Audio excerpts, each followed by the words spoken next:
Tema kita pagi hari ini adalah bersiaplah. Kamu dipakai Tuhan dahsyat. Wow. Harus bersiap ya. Dipakai Tuhan dahsyat. Buka kitabnya saudara. Di kitab Yesaya 49. Kitab Yesaya 49 mulai dari ayat yang ke-8. Bersiap-siaplah Anda dan saya, kita semua dipakai Tuhan dahsyat. Ayo. Sudah dengan kitabnya masing-masing? Saya baca sama-sama ya. Sion dipulihkan. Beginilah firman Tuhan. Pada waktu aku, kata Tuhan, berkenan, aku akan menjawab engkau. Pada hari aku menyelamatkan, aku akan menolong engkau. Aku telah membentuk dan memberi engkau menjadi perjanjian bagi umat manusia, untuk membangunkan bumi kembali, dan untuk membagi-bagikan tanah pusaka yang sunyi sepi. Untuk mengatakan kepada orang-orang yang terkurung, keluarlah, dan kepada orang-orang yang di dalam gelap, tampillah. Di sepanjang jalan mereka seperti domba yang tidak pernah kekurangan rumput, dan di segala bukit gundul pun tersedia rumput bagi mereka. Mereka tidak menjadi lapar atau haus. Angin hangat dan terik matahari tidak akan menimpa mereka, sebab penyayang mereka akan memimpin mereka dan akan menuntun mereka ke dekat-dekat sumber air. Aku akan membuat segala gunungku menjadi jalan dan segala jalan rayaku akan kuratakan. Wow, keren. Firman Tuhannya ini keren banget. Coba kembali ke ayat yang pertama. Beginilah firman Tuhan, ya. Garis bawahi, kalau Tuhan lagi ngomong kayak begini tuh, garis bawahi terus dengarkan. Pada waktu aku berkenan, lihat loh. Kalau kita datang kepada Tuhan, gak selalu Tuhan itu berkenan. Makanya perkenanan Tuhan itu penting. Kejarlah perkenanan. Jangan cuman setor persoalan. Tuhan, anakku mau sekolah. Tuhan, aku mau bikin bisnis usaha baru. Tuhan, aku mau datang ke bank, mau utang untuk melakukan ini. Amin. Itu namanya setor. Setor persoalan, itu namanya lapor. Bikin laporan kepada Tuhan. Belum tentu Tuhan ada. Jadi kita itu harus ngerti kapan berdoa, kapan muji nyembah Tuhan, kapan baca firman Tuhan, kapan bikin laporan, kapan bersungut-sungut, Anda harus sudah tahu. Ya, ini dari kelima ini yang paling sering dilakukan itu yang mana? Jadi perhatikan, perkenanan Tuhan itu penting. Makanya banyak orang mengeluh, aku lelah berdoa, aku lelah berpuasa karena engkau seringnya bikin laporan. Ya, beda. Waktu kita datang kepada Tuhan, dalam kehidupan kita sehari-hari, kejarlah yang namanya perkenanan. Ya, hidup berkenan itu artinya kita datang ke Tuhan itu sesuai dengan isi hati Tuhan. Pasti benar. Kita kehidupan dalam kita sehari-hari pun juga harus dalam perkenanan Tuhan, hidup yang benar. Pasti dikenan oleh Tuhan. Jadi ada kalimat begini, pada waktu Tuhan berkenan, Tuhan menjawab engkau. Nih lihat. Jadi pertanyaan besar buat saya, kalau seandainya ada yang mengatakan, Bu, saya tuh sudah 3 bulan, udah setahun berdoa, bahkan 3 bulan berturut-turut berpuasa, kok sepertinya nggak berubah seperti apa-apa ya? Tergantung. Anda ini suka laporan, suka bersungut-sungut, berdoanya sungguh-sungguh atau enggak?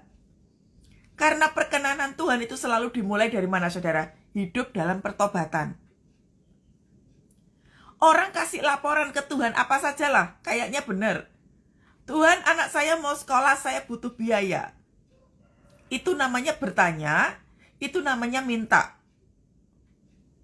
Tetapi kalau hidup kita belum dalam pertobatan, besar kemungkinan Tuhan tidak menjawab. Atau Tuhan akan menjawab karena Tuhan mengasihi anak kamu. Tapi engkau gak mengalami perubahan apapun. Makanya rugi toh. Kalau seandainya kita datang kepada Tuhan, tidak dalam sikap hidup yang benar, kita akan mengalami kerugian. Kerugiannya apa? Hidupnya nggak pernah berubah. Hidupnya akan gitu-gitu terus. Nggak ngalami perubahan apa-apa. Karena sikapnya yang salah. Dikatakan, pada waktu aku berkenan, aku akan menjawab engkau. Pada hari aku menyelamatkan, aku akan menolong engkau. Jadi perhatikan waktu Tuhan. Kalau tadi yang pertama, sewaktu kita datang kepada Tuhan, carilah perkenanan itu. Jangan banyak mengeluh, saudara.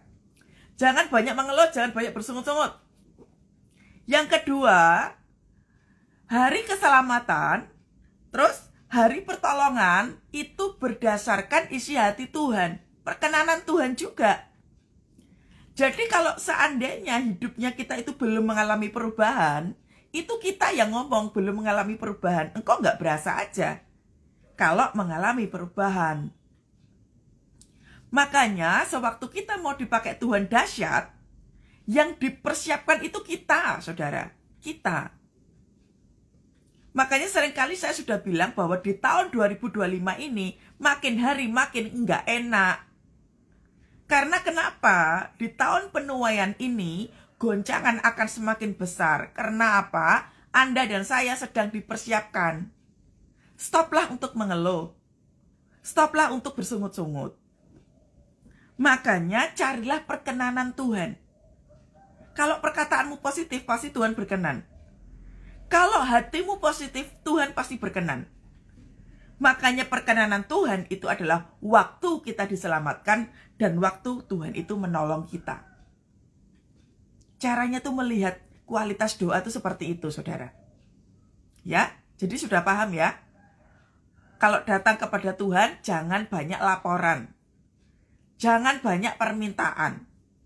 Tapi doa pujian penyembahan serta memperkatakan firman Tuhan perbanyak. Perbanyaklah melakukan itu. Jangan banyak laporan. Karena percuma. Kita kayaknya berdoa nih, kusyuk gitu ya. Tapi hidup kita nggak ngalami perubahan. Kenapa? Karena nggak bertobat. Nggak ada pertobatan sama sekali. Makanya capek toh doanya. Capek bu, berdoa bu. Capek bu, hari ini tertekan, banyak tekanan, banyak ini, banyak itu. Karena sikap hatimu udah salah di awal. Makanya nggak pernah mengalami perubahan dalam kehidupan. Mengeluh terus. Ya, kata-katanya negatif terus. Pikirannya negatif terus. Karena nggak mau cari perkenanan Tuhan. Cari perkenanan Tuhan itu. Itu jauh lebih penting daripada mujizat Tuhan. Aku akan membentuk dan memberi engkau. Lihat. Aku akan membentuk. Tuhan itu lagi bentuk Anda dan saya. Untuk apa toh? Untuk dipakai Tuhan dahsyat. Dalam hal apa? Ya tentu dalam pekerjaan Tuhan. Apa iya kita itu hidup? Coba hari-hari ini nih. Saya tuh lihat kalau lihat anak-anak ya, lihat generasi. Mereka tuh cuman rute kehidupannya. Anak-anak zaman sekarang, nggak cuma anak-anak sih, banyak juga orang-orang. Hidupnya rutenya itu-itu aja. Bangun pagi, kerja, makan, nanti kerja lagi, kemudian nanti tidur, besoknya kayak gitu lagi. Rutenya tuh seperti itu. Bangun tidur, kerja, hiburan, makan, kerja, tidur, gitu terus rutenya. Apa enak tau saudara hidup kayak gitu? Hidup kita itu berguna untuk siapa sih sebenarnya? Untuk diri sendirikah kita? Atau kita itu melakukan sesuatu hal yang dahsyat untuk Tuhan, untuk pekerjaan Tuhan? Banyak orang gak peduli dengan pekerjaan Tuhan. Yang dipikirin cuma persoalan pribadi. Perhatikan pekerjaan Tuhan, saudara. Jadi waktu kita hidup sekarang ini, perhatikan cara kita hidup. Tuhan itu selalu ada alasan kenapa Tuhan itu membentuk kita. Perhatikan, aku telah membentuk dan memberikan engkau perjanjian bagi umat manusia. Untuk apa? Membangun bumi kembali. Hari-hari ini tuh banyak hal yang rusak. Apa kayak kerusakan-kerusakannya? Banyak kerusakan akhlak. Banyak kerusakan-kerusakan perilaku. Angka perceraian masih tinggi. Angka perselingkuhan masih tinggi. Korupsi masih di mana-mana. Utang orang masih banyak sekali. Cara berperilaku, cara hidup, cara berkeputusan masih banyak. Banyak orang lagi stres hari-hari ini. Banyak orang lagi frustasi hari-hari ini. Lah ini kan perlu untuk dibangun toh. Perlu untuk dirubah toh. Pernahkah kita itu berpikir tentang pekerjaan Tuhan? Jadi jangan sibuk sama persoalan pribadi. Anda akan menjadi orang yang sangat frustrasi. Karena apa? Ya tadi itu rutenya. Bangun tidur, makan, pekerjaan, hobi, kemudian tidur lagi, itu terus rutenya. Nggak mengalami perubahan. Akhirnya timbul apa? Rasa bosan, titik jenuh, hilang semangat, hilang gairah, hilang sukacita. Karena rutenya cuma itu. Tidak ada pembangunan. Lah ini Tuhan membentuk kita itu untuk apa? Membangun kembali apa yang sudah runtuh. Lihat, aku telah membentuk dan memberikan engkau suatu perjanjian. Jadi waktu kita itu lagi dibaptis nih saudara. Waktu kita itu lagi dibaptis sama Tuhan. Kita itu kan terima Yesus. Orang kalau terima Yesus ada tujuannya saudara. Sadar enggak? Waktu kita dibaptis, kita terima Yesus, kita dibaptis, hidup kita dalam pertobatan, ada tujuannya. Supaya kita menghadirkan kerajaan Allah dalam kehidupan kita dan dalam kehidupan orang lain. Jadi jangan sibuk dengan urusan pribadi. Lihatlah pekerjaan Tuhan sedang banyak sekali. Kalau ngomong tentang penderitaan hidup, di luar banyak saudara. Banyak sekali. Yang lebih berat dari kehidupan kita, itu banyak. Persoalan kita mungkin hanya 2%-nya saja. Yang lainnya itu jauh lebih menderita. Kita lagi dibentuk sama Tuhan. Kita lagi dipersiapkan sama Tuhan. Untuk apa? Untuk memenangkan keluargamu itu. Untuk mengubah keluargamu itu. Gak cuma keluarga kita. Untuk memenangkan anak-anak di luar sana. Untuk memenangkan keluarga-keluarga di sana. Berpikirlah sampai ke situ. Tapi Bu, masalah saya aja berat. Engkau masih bersikap egois. Memikirkan diri sendiri. Tuhan itu memikirkan yang lebih besar loh saudara. Membentuk kita itu untuk apa toh? Untuk supaya kita melakukan pekerjaan Tuhan. Ya. Jadi lihat. Kalau tadi di ayat yang pertama, tadi yang A, Tuhan itu minta supaya hidup kita berkenan. Kita nggak akan bisa memenangkan siapapun. Kalau hidup kita nggak berkenan, menangin diri sendiri aja nggak bisa kok menangin orang. Nggak bisa saudara. Kita sendiri hidup dalam perkenanan. Lihat. Aku berkenan, aku menjawab. Hari ini hari keselamatanmu, hari ini hari pertolonganmu. Wah, haleluya, pegang itu. Tuhan artinya apa? Tuhan membentuk kita, Tuhan membuat kita itu berkenan supaya apa? Dipakai Tuhan dahsyat. Ini Tuhan lagi nyiapin kita, saudara. Untuk membangun bumi kembali. Lihat, apa yang terjadi di bumi ini?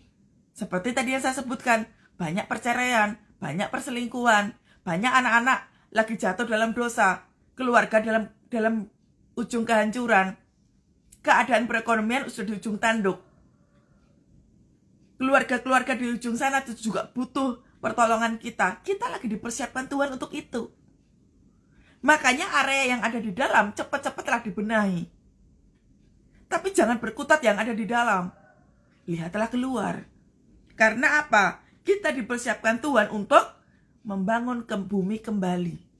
Di luar banyak pekerjaan Tuhan. Jangan mikirin utang terus. Di luar banyak pekerjaan Tuhan. Jangan sibuk dengan sakit penyakit gak sembuh-sembuh. Meskipun engkau berada di rumah, engkau mungkin maaf ya, Anda masih terbaring sakit karena Anda sakit. Siapa bilang Anda gak bisa pelayanan? Bisa banget. Selama sekarang ini siapa sih orang gak punya gadget? Semua orang, tukang siomay aja punya gadget. Tukang sayur aja punya gadget. Sekarang gampang kok. Pakai gadgetmu itu untuk memberkati orang lain. Saya sudah kasih tahu kepada Anda semua. Minimal 1 orang tiap hari. Teleponlah, tanyalah, doakanlah mereka yang Tuhan taruh nama di hati kamu. Layani saudara.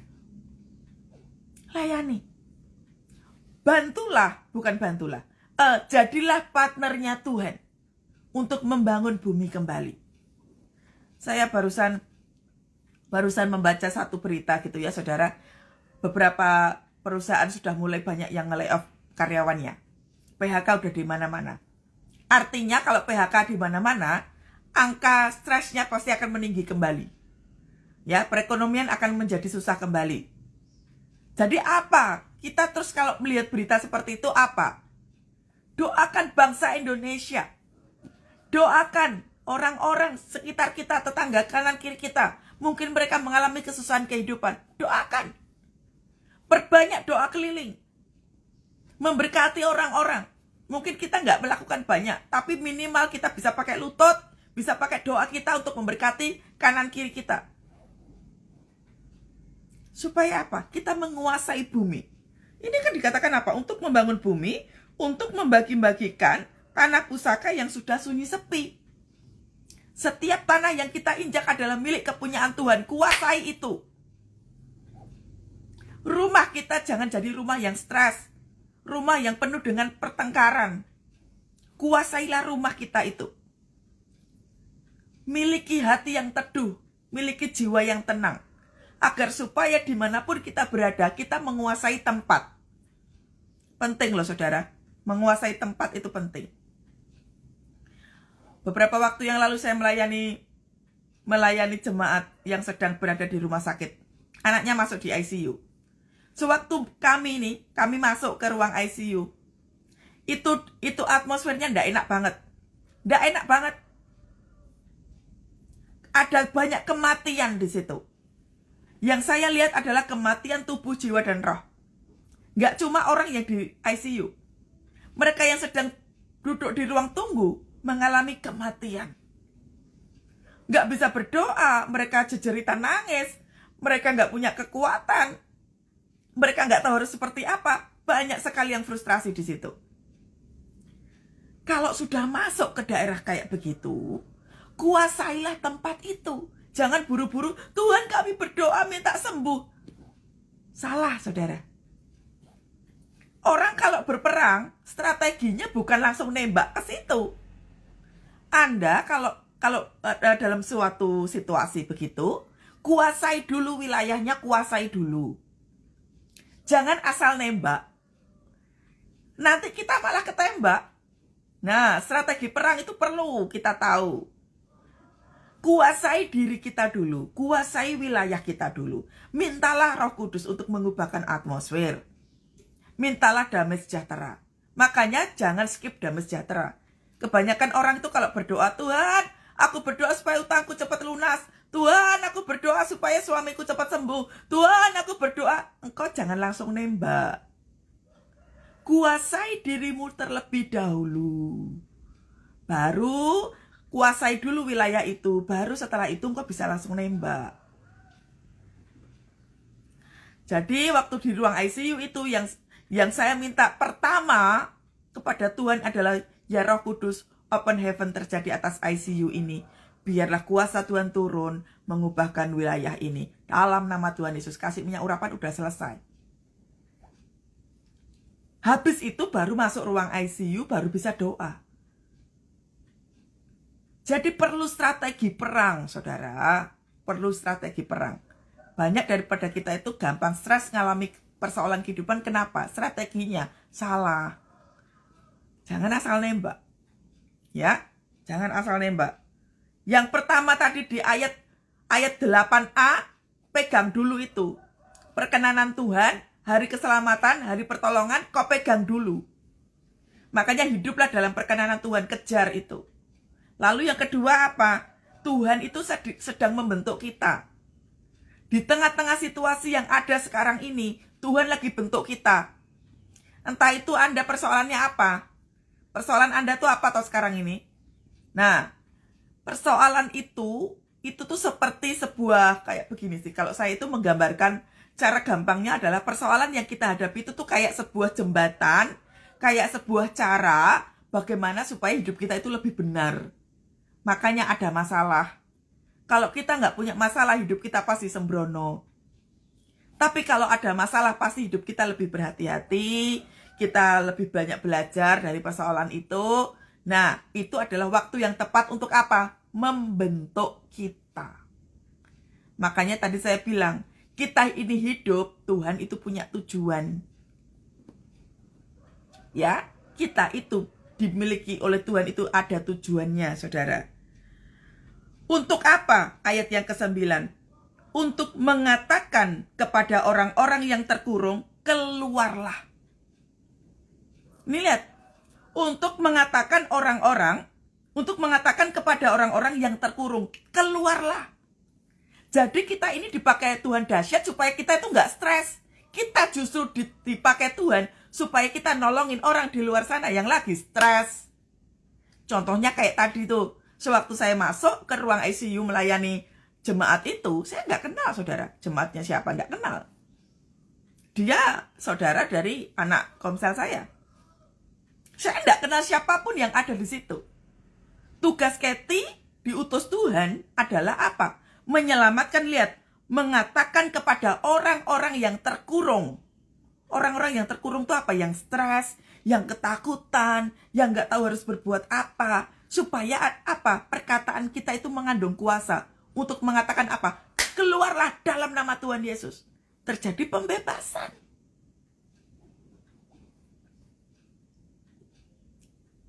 Begitu kami pulang dari ruang ICU, orang diubahkan Tuhan. Gak cuma yang ada di rumah sakit loh.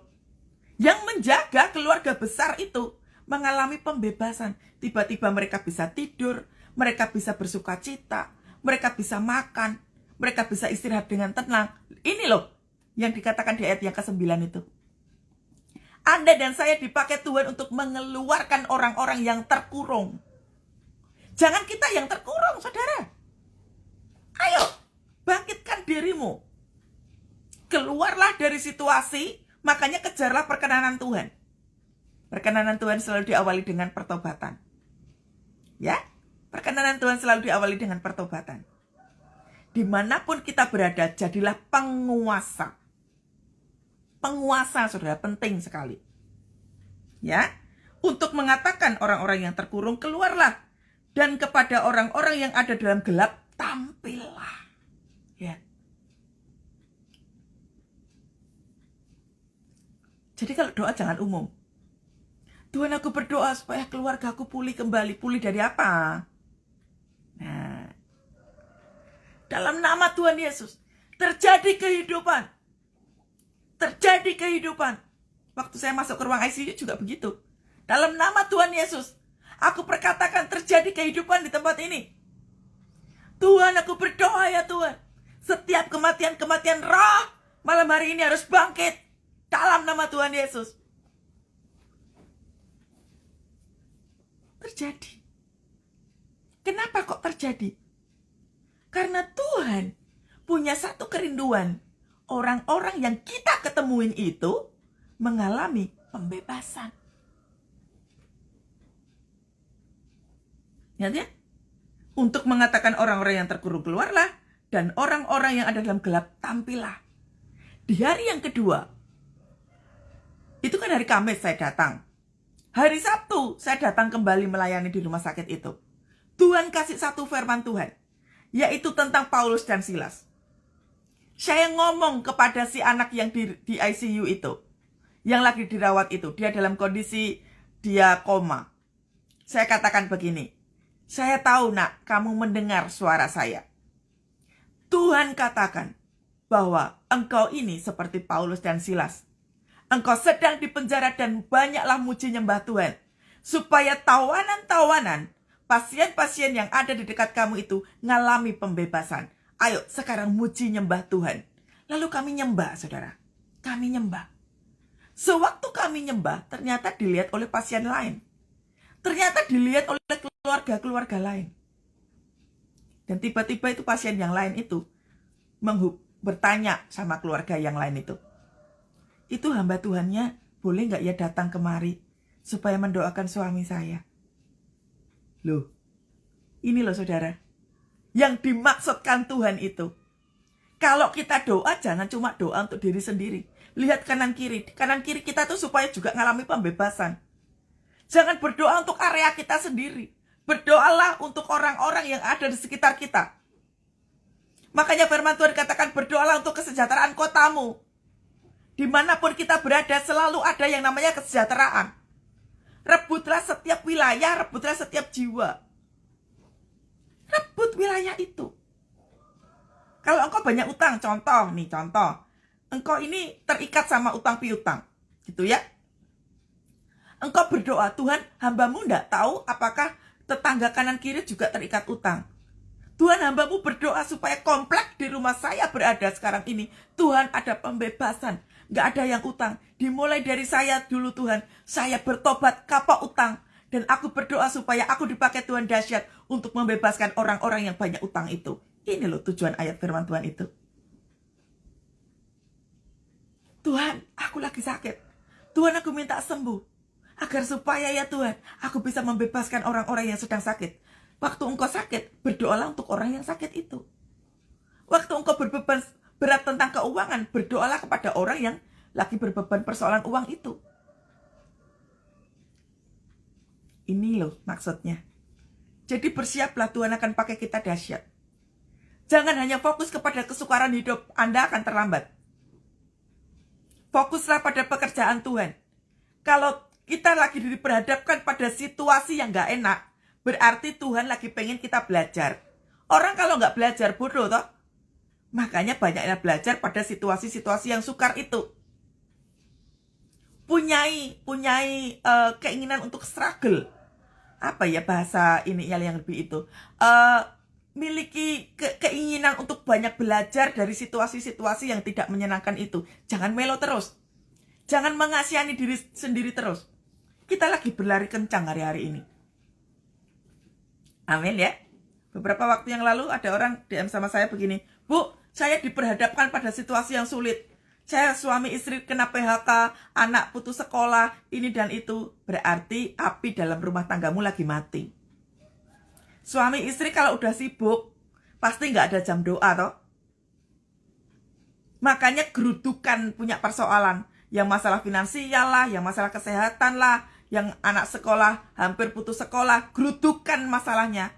Karena apa? Api Tuhannya udah mulai padam. Tuhan lagi ngingetin sama kita, engkau udah hidupnya udah ngawur, ayo belajar betul Kak Alex. Belajar untuk gigih. Sekarang harus bangkit. Makanya gerudukan toh persoalannya. Yang masalah inilah, masalah itulah, bla bla bla dan lain sebagainya itu. Api Tuhan udah mulai padam. Fokusnya bukan pada pemulihan. Minta duit lah, minta anak segini, nanti dulu. Pulihkan dulu. Hubungan dengan Tuhan pulihkan dulu. Baru setelah itu mujizat terjadi. Jangan berbalik. Jangan kejar mujizat. Percuma nanti ke depannya kita akan salah-salah terus. Cara kita hidup akan salah lagi. Karena kebiasaan kejar mujizat. Tampillah di sepanjang jalan mereka seperti domba yang tidak pernah kekurangan rumput. Dan di segala bukit gundul pun tersedia rumput bagi mereka. Keberadaan kita itu membawa berkat. Banyak orang ngerti slogan ini. Diberkati untuk memberkati. Tapi prakteknya nol. Nggak melakukan. Udah diberkati. Udah diterima mujizat. Begitu sudah. Dia terus menikmati mujizat itu. Dia lupa.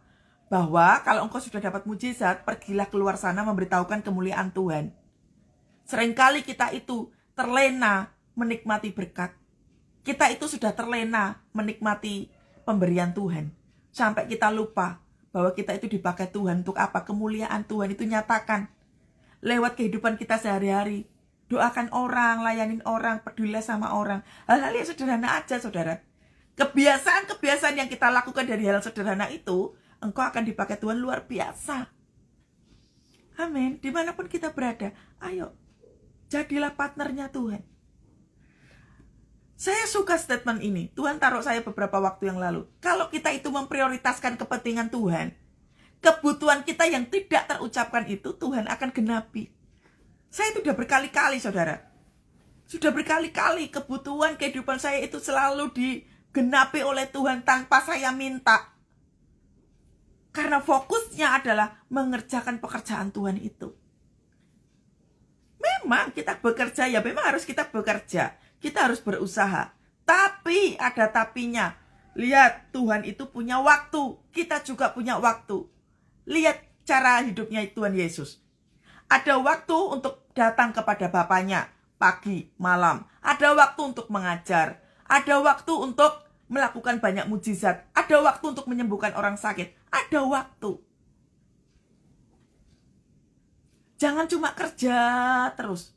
Jangan cuma bikin usaha bisnis. Wah, pikirannya cuma itu terus. Pikirkan pekerjaan Tuhan. Agar supaya apa? Kita itu sekali lagi. Hidup Anda dan saya itu berharga di mata Tuhan. Itu akan dipakai dahsyat untuk orang-orang di luar sana. Ayo, jangan di rumah terus. Pakai HP-nya. Pakai HP-nya untuk telepon orang, untuk doain orang, minimal 1 layanin. Ya. Mereka, ayat yang ke-10, mereka tidak menjadi lapar atau haus. Angin hangat dan terik matahari tidak akan menimpa mereka, sebab penyayang mereka akan memimpin mereka dan akan menuntun mereka ke dekat ke sumber air. Aku akan membuat segala gunungku menjadi jalan dan segala jalan rayaku akan kuratakan. Keberadaan kita itu membuka mujizat. Keberadaan kita itu mendatangkan hadirat Tuhan. Gak masalah saudara. Persoalannya mau seberat apapun, mau sekeos apapun, keberadaan kita membawa damai sejahtera. Makanya dimulai dari hidup kita. Ya, dimulai dari hidup kita. Hidup berkenan kepada Tuhan. Lalu yang kedua, bertobat terus menerus. Yang ketiga, di masa proses ini Tuhan lagi bentuk kita. Ikuti saja prosesnya. Ikuti saja, ikuti. Dan yang keempat, mulai melangkah sana. Ya, mulai praktek. Tadi sudah belajar dibentuk Tuhan, sudah belajar untuk mengampuni, sudah belajar untuk memberkati, sudah belajar, praktek. Berani untuk memberkati orang. Anda pasti luar biasa dahsyat. Fokus Anda, nanti lambat laun Anda itu bukan orang yang terkungkung dalam stres. Percayalah, saya itu gampang. Saya ini tipe orang pemikir, saudara. Kalau punya persoalan, mikir terus. Tapi diajar oleh Tuhan, semakin banyak engkau persoalan, semakin seringlah engkau keluar melayani jiwa-jiwa. Dan itu terjadi. Luar biasa sih Tuhan kalau ngajarin. Udah, yuk kita doa sama-sama. Tuhan Yesus dahsyat. Mari saudara, segala persoalan kehidupan yang sedang kita alami, Anda dan saya lagi diajar sama Tuhan. Lagi dibentuk sama Tuhan. Ya, supaya kita itu dapat turut serta menyelesaikan pekerjaan Tuhan. Ayo, menangkan keluargamu, menangkan keluarga besarmu, menangkan teman-teman di kantormu, menangkan. Dan rasakan hadirat Tuhan itu dahsyat senantiasa. Ayo kita doa sama-sama. Gorabashikaralawalawala. Oh yes Lord, Gorabashikaralawalawala. Oh Tuhan Yesus dahsyat, Biarlah Tuhan, Engkau Allah yang mengubahkan setiap kehidupan kami. Jadilah tenang, penuh dengan damai sejahtera. Sekalipun di hadapanmu itu badai, sekalipun di hadapanmu itu angin sakal, jadilah seperti Yesus yang tetap tenang. Waktu istirahat, pergilah istirahat. Waktu engkau makan, pergilah makan. Waktu engkau harus bekerja, pergilah engkau bekerja. Tuhan, buat hari-hari ini kami tenang, kami rileks.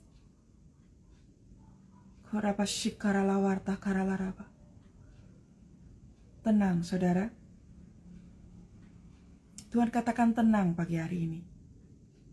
Tidak ada persoalan yang harus terburu-buru, harus kita selesaikan dengan cepat. No. Tuhan membutuhkan ketenangan. Kita butuh ketenangan di dalam Tuhan. Ya Roh Kudus, tolonglah setiap anak-anakmu yang ikut live ini ya Tuhan. Untuk kami menjadi pribadi yang tenang. Tenang saudara. Ada begitu banyak yang ketakutan hari-hari ini. Tapi Tuhan akan memberikan ketenangan kepadamu. Di dalam ketenangan itu, telinga kita akan mendengar Tuhan bicara apa. Ambil alih kehidupan jemaatmu yang ada di Instagram ini ya Tuhan. Biar kasih Tuhan mengalir. Kasih Yesus mengalir dalamku seperti sungai yang tak pernah kering. Kasih Yesus membabat hatiku, dalam kasih-Nya ku merasa teduh. Lagi saudara.